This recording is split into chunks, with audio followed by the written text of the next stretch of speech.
Après l'ouverture des travaux de l'Assemblée générale des fêtières des transformateurs de l'ANACAD ce 27 septembre 2024, c'est au tour de celle de l'Assemblée générale constitutive des transformateurs de soja ce 28 septembre à Cotonou. À cet effet, des répondants au niveau des transformateurs seront désignés afin d'échanger sur les conditions d'approvisionnement de leur usine avec leurs homologues producteurs. L'objectif était de faire en sorte que toute la production nationale soit transformée localement. Il fallait avoir aussi des répondants au niveau de la famille des transformateurs. Donc aujourd'hui, nous sommes à cette étape où les transformateurs vont s'asseoir, les transformateurs de soja vont s'asseoir. Et ces transformateurs, on en a à l'intérieur de la zone industrielle qui est vraiment un catalyseur pour l'amélioration des performances de la filière soja au niveau national, et également des transformateurs qui étaient déjà là et qui sont hors de cette zone. Ils vont s'asseoir et faire un dialogue qui leur permettra d'asseoir la famille représentative des transformateurs au niveau national.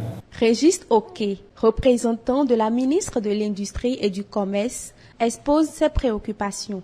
Au nom de Madame la ministre de l'Industrie et du Commerce, le souhait, cette organisation qui veut être mise en place nous permet de juguler les maux qui minent réellement l'industrialisation de ce produit.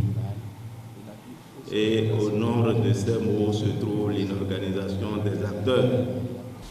Nous osons croire que cette assemblée nous sortira la fumée blanche qui tiendra compte des nouveaux contextes du marché.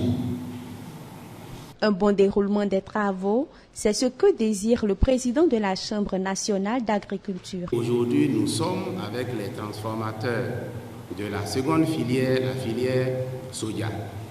Et c'est cet exercice que nous allons commencer tout à l'heure et nous souhaitons que ça se passe comme ça s'est passé avec les autres acteurs.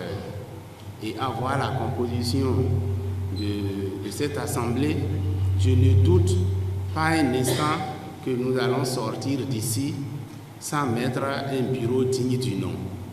Il est à rappeler que depuis 2 mois, la Chambre nationale d'agriculture a été investie d'une mission qui est celle d'accompagner les filières ANACAD et Acajou, ceci afin de réorganiser les acteurs et aboutir à la mise en place des interprofessions.